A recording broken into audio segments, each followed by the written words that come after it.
अस्सलाम वालेकुम फ्रेंड्स। तो आज हम स्टार्ट करने लगे माइक्रोबायोलॉजी का लेक्चर नंबर 4। तो लास्ट लेक्चर तक हमने क्या क्या पढ़ लिया था। हमने सेल वॉल को कंप्लीट कर लिया था लास्ट लेक्चर में, और उससे पहले लेक्चर्स के अंदर हमने कंप्लीट किया था एक्सटर्नल जो भी हमारे पास कंपोनेंट्स होते हैं सेल वॉल के बाहर, जो भी कंपोनेंट्स होते हैं बैक्टीरिया के। तो आज हम डिस्कस करने लगे हैं internal components of cell wall. ठीक है, तो इंटरनल्स कौन कौन से हमारे पास इंटरनली प्रेजेंट मेम्ब्रेन बाउंडेड या बगैर मेम्ब्रेन बाउंडेड ऑर्गेनल्स होते हैं। खैर, मेम्ब्रेन बाउंडेड ऑर्गेनल्स तो कोई भी नहीं होता बैक्टीरिया के अंदर, सारे जो हैं अनमेम्ब्रेन बाउंडेड होते हैं। सिर्फ एक साइटोप्लाज्म को छोड़ के, साइटोप्लाज्म के ऊपर सिर्फ मेम्ब्रेन होती है। ठीक है, तो हमने क्या क्या कंपोनेंट्स जो है इसके अंदर डिस्कस करने हैं। सबसे पहले हम थोड़ा सा ओवरव्यू उस चीज़ का ले लेते हैं, फिर उसके बाद फर्दर जो है वीडियोस बाय वीडियोस हम उन्हीं टॉपिक्स को कंप्लीट करेंगे। तो पहले हमारे पास हमने पहले पढ़ना है सेल मेम्ब्रेन के बारे में। ठीक है, सेल मेम्ब्रेन को दूसरे नाम से भी हम जानते हैं, जैसे कि प्लाज्मा मेम्ब्रेन, और तीसरा नाम इसका साइटोप्लाज्मिक मेम्ब्रेन, जो भी आपका दिल करे कह लो। वैसे एप्रोप्रिएट नेम इसका है प्लाज्मा मेम्ब्रेन।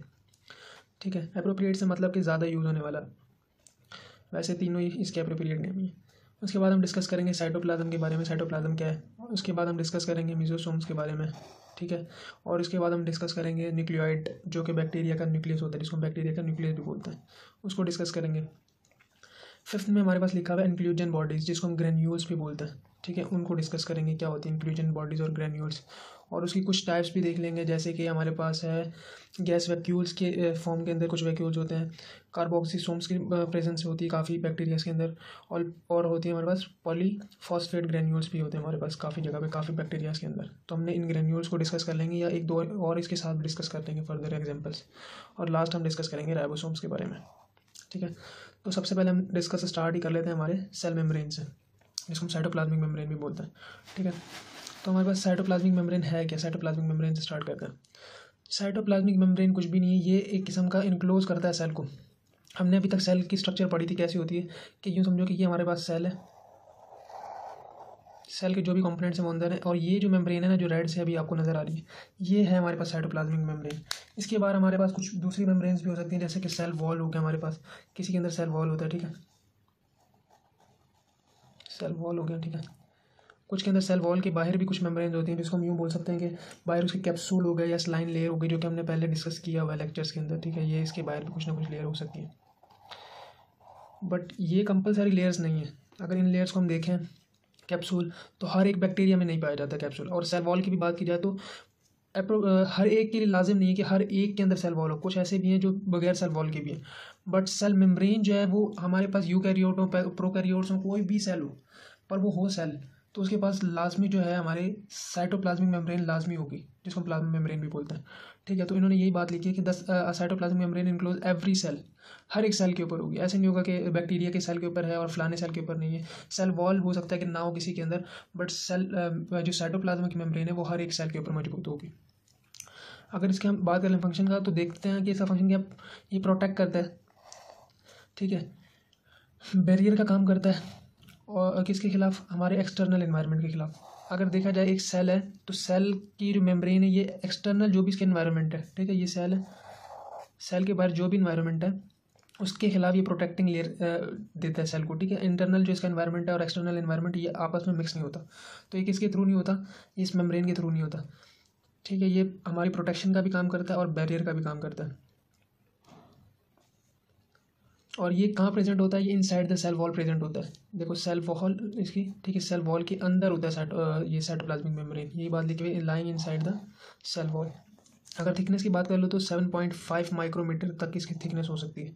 ठीक है, अगर ये मेम्ब्रेन डैमेज हो जाए हमारे पास, तो क्या होगा कि सारा जो साइटोप्लाज्मिक हमारे पास कंटेंट है वो लीक होकर बाहर आ जाएगा एनवायरनमेंट के अंदर, एक्सटर्नल एनवायरनमेंट में, और सेल की क्या हो जाएगी, डेथ हो जाएगी।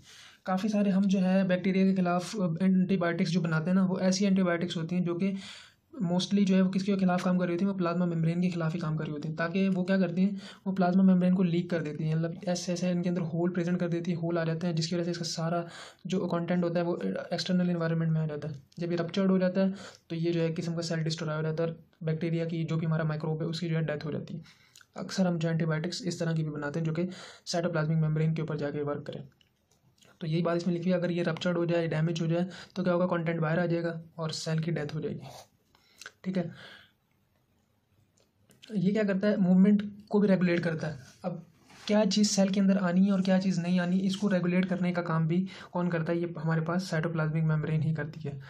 ठीक है, क्योंकि इसकी नेचर कुछ इस तरीके से होती है। जब हम कॉम्पोजिशन अब आगे पढ़ेंगे तो आपको समझ आ जाएगा किस चीज़ को अलाउ करता है और किस चीज़ को नहीं करता। सेमी परमिएबल वाला काम करता है, किसी को अलाउ करता है और किसी को नहीं करता। ठीक है, इसके बाद हम कॉम्पोजिशन पढ़ लेते हैं इसकी कि ये बना किस किस चीज़ से हुआ है। अगर मेनली हम कॉम्पोजिशन देखें तो ये फॉस्फोलिपिड से बना हुआ है। इसकी जो लेयर है फॉस्फोलिपिड्स, और दूसरा क्या है, प्रोटीन से मिलकर बनी हुई है। ठीक है, उसके बाद अगर हम देखें कि कंसंट्रेशन किस चीज़ की ज़्यादा है, तो फॉस्फोलिपिड की कंसंट्रेशन ज़्यादा है किसके मुकाबले में, हमारे पास प्रोटीन के मुकाबले में। 90% जो है हमारे पास यही होता है फॉस्फोलिपिड, थोड़ा बहुत जो है प्रोटीन होता है। प्रोटीन जो है सिर्फ एक चैनल्स या ट्रांसपोर्ट के काम के लिए यूज़ हो रही होती है इसके अंदर। और भी बहुत सारे काम होते हैं, पर मेनली इसका ट्रांसपोर्ट काम होता है। चैनल्स के थ्रू इलेक्ट्रॉन कैरियर ट्रांसपोर्ट का काम करता है, जो कि हम आगे पढ़ेंगे इसकी ट्रांसपोर्टेशन। इसके अंदर क्या मौजूद नहीं होता, इसकी सेल मेम्ब्रेन के अंदर इसके अंदर मौजूद नहीं होता हमारे पास स्टीरॉल्स। स्टीरॉल का काम क्या होता है, स्टीरॉल जो है हमारे पास रिजिडिटी देता है सेल मेम्ब्रेन को। अब स्टीरॉल नहीं होता तो इनकी रिजिडिटी भी कम होती है इसी वजह से, जो कि हमारे पास किसके अंदर मौजूद होता है स्टीरॉल, यूकैरियोटिक सेल के अंदर। तो इससे ज़्यादा होता है रिजिड। अगर प्रोकैरियोट से मुकाबले में बात की जाए तो यूकैरियोट क्या है, रिजिड है इससे ज़्यादा, क्योंकि इसके अंदर स्टीरॉल है और इसके अंदर स्टीरॉल नहीं है। वही मेरा पॉइंट जो अभी मैंने बताया कि एब्सेंस होने की वजह से स्टीरॉल के इसकी रिजिडिटी जो है यूकैरियोटिक से कम होती है, less rigid than eukaryotic membrane. हमने कॉम्पोजिशन की बात कर ली। अब नेक्स्ट हम बात करते हैं इसके अंदर कि ये दिखते कैसे हैं, किस तरीके से, मतलब लेयर्स जो है आपस में किस तरीके से बाइंड हुई हैं। तो नेक्स्ट पेज पे चलते हैं। तो इस तरीके से ये बनी हुई होती हैं। देखो अगर हम देखें तो ये हमारे पास जो है एक फॉस्फोलिपिड है। ठीक है, ये हमारे पास है एक फॉस्फोलिपिड, ये फॉस्फोलिपिड की स्ट्रक्चर है। ठीक है, ये फॉस्फोलिपिड बाहर की तरफ से लगा होता है और दूसरा फॉस्फोलिपिड जो है अंदर की तरफ से लगा होता है। इस तरीके से इसकी स्ट्रक्चर बनी हुई होती है, कुछ दो फॉस्फोलिपिड। इसी वजह से हम बोलते हैं फॉस्फोलिपिड बाय लेयर। एक इस तरीके से लगी हुई और एक इंटरनली भी लगी और एक्सटर्नल भी, और दोनों एक दूसरे से कैसे जुड़े हुए हैं। जैसे अगर हम पेन की मिसाल ले लें तो दोनों की टेल्स एक दूसरे के साथ जुड़ी हुई हैं। अगर टेल को टेल से मिला लें ऐसे, हेड इनके बाहर की तरफ है। अगर हम पूरे एक सेल को देख लें, सेल का कट ऑफ करके फिर इस मेम्ब्रेन को समझते हैं। ये समझ लो कि हमारे पास ये सेल है, सेल का ये हिस्सा हमने कट करके आपको जूम करके दिखाया हुआ है। ठीक है, ये सेल मेम्ब्रेन का हिस्सा है। तो इसको अगर हम देखें तो किस तरीके से नज़र आ रहा है, इस तरीके की फॉस्फोलिपिड्स की बाय लेयर्स नज़र आ रही है। और फिर दरमियान में अगर हम इनके देखें तो कुछ प्रोटीन के मॉलिक्यूल्स भी जो है इम्बेडेड हुए हैं। ये देखो प्रोटीन इम्बेडेड हुई है इसके अंदर। ठीक है, ये प्रोटीन के मॉलिक्यूल्स इम्बेडेड किए हुए हैं, जो कि फॉस्फोलिपिड की तरह नहीं दिख रहे। कुछ जो है वो टोटली इम्बेडेड है, बाहर से लेके अंदर तक। ठीक है, अंदर के कंटेंट से भी मिल रहे हैं और बाहर के कंटेंट से भी, एक्सटर्नल कंटेंट के साथ भी उनका इंट्रैक्शन है और बाय वाले इंटरनल कंटेंट के साथ है। कुछ जो है सिर्फ और सिर्फ एक साइड पे एम्बेडेड है। देखो हाफ एम्बेडेड है, फुली एम्बेडेड नहीं है, पार्शियल एम्बेडेड है। तो इस तरीके से कुछ स्ट्रक्चर होती है इनकी। तो हम कुछ इसकी वो थ्योरी पढ़ लेते हैं कि किसने हमें जो है इसके बारे में बताया। सबसे पहले हमें इसके बारे में बताया सिंगर और निकोलसन ने। ठीक है, इन्होंने क्या बताया था, एक मॉडल दिया था जिसको हम बोलते हैं fluid music model, mosaic model, fluid mosaic model. ठीक है, जो कि किसके बारे में था, वो साइटोप्लाज्मिक मेम्ब्रेन की स्ट्रक्चर के बारे में था हमारे पास।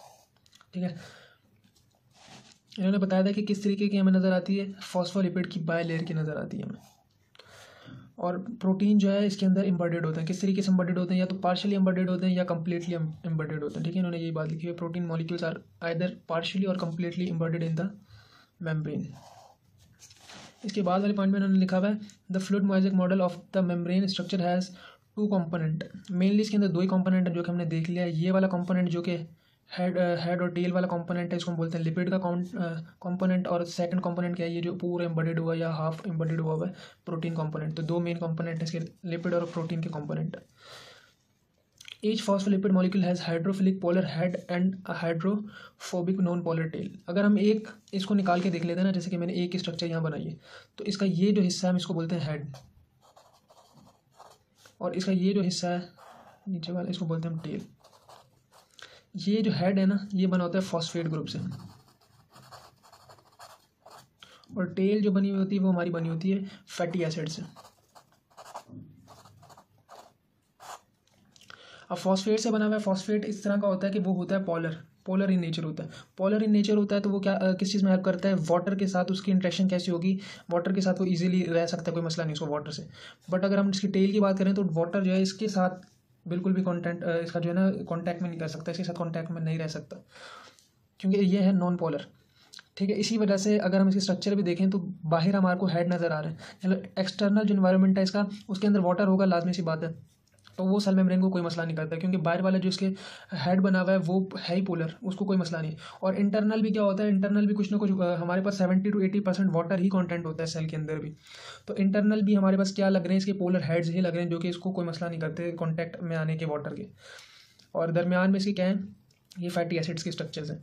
तो यही बात इन्होंने लिखी हुई है यहाँ पे कि each phospholipid molecule has a hydrophilic polar head, ठीक है, हाइड्रोफिलिक वाला पोलर हेड है इनके पास, और हाइड्रोफोबिक नॉन पोलर टेल। जो टेल है इनकी वो कौन सी नेचर की, हाइड्रोफोबिक नेचर की, यानी कि मकसद वाटर के कंटेंट को रेजिस्ट करेंगे अपने साथ, नॉन पोलर टेल।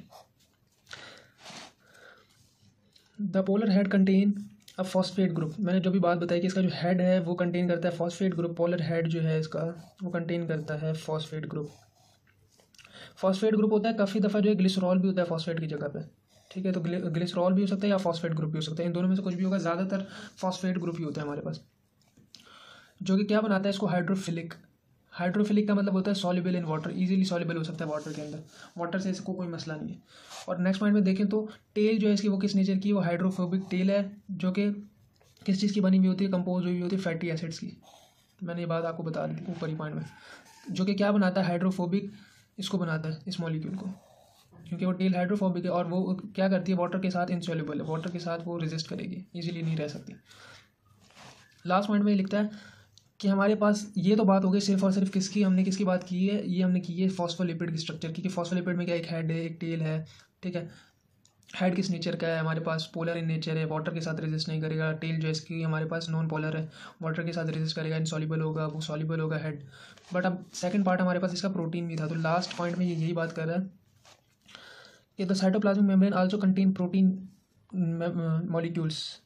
तो प्रोटीन के मॉलिक्यूल्स भी कंटेन करता है साइटोप्लाज्म, जो कि हमारे पास किस तरह के होते हैं, एक होते हैं हमारे पास इंट्रीगल और सेकंड होते हैं हमारे पास पेरिफेरल प्रोटीन। इंट्रीगल का दूसरा नाम है इंट्रिंसिक और ट्रांसमेम्ब्रेन प्रोटीन। ये वही वाली प्रोटीन है जो कि टोटली इम्बडेड हुई होती है सेल मेम्ब्रेन के अंदर। देखो टोटली इम्बडेड जो सेल मेम्ब्रेन की प्रोटीन हुई है उसको हम बोलते हैं इंटीग्रल, ठीक है। इंट्रिंसिक भी बोलते हैं और कई जगह पे लिखा हुआ है ट्रांसमेम्ब्रेन प्रोटीन। और अगर हम देखें जो हाफ और पार्शियली इम्बडेड हुई है, देखो हाफ इम्बडेड जो हुई है स्ट्रक्चर, जो हाफ इम्बडेड है ना, इसको देख लें तो ये इसका नाम क्या इन्होंने रखा हुआ है, इसका नाम है पेरिफेरल। और इसको हम एक्सट्रिंसिक प्रोटीन भी बोलते हैं क्योंकि ये बाहर की तरफ मौजूद होती है। तो यहाँ पे हमने कंप्लीट की अपनी सेल मेम्ब्रेन की स्ट्रक्चर। तो नेक्स्ट हम इसके अंदर पढ़ेंगे इसके फंक्शन अगर देखा जाए तो मेन इसका फंक्शन क्या होता है, वो ट्रांसपोर्टेशन के अंदर हेल्प करता है, ठीक है। तो हम नेक्स्ट इसकी ट्रांसपोर्टेशन ही पढ़ेंगे कि किस किस प्रोसेस के थ्रू इनके अंदर ट्रांसपोर्ट होते हैं मॉलिक्यूल्स, ठीक है। वो ट्रांसपोर्टेशन का प्रोसेस हम नेक्स्ट पढ़ेंगे ताकि सेल मेम्ब्रेन का हमारा ये टॉपिक भी कंप्लीट हो जाए। फिर फर्दर जो है हम बाकी कंपोनेंट्स पढ़ेंगे। तो good bye for next video, अल्लाह हाफिज़।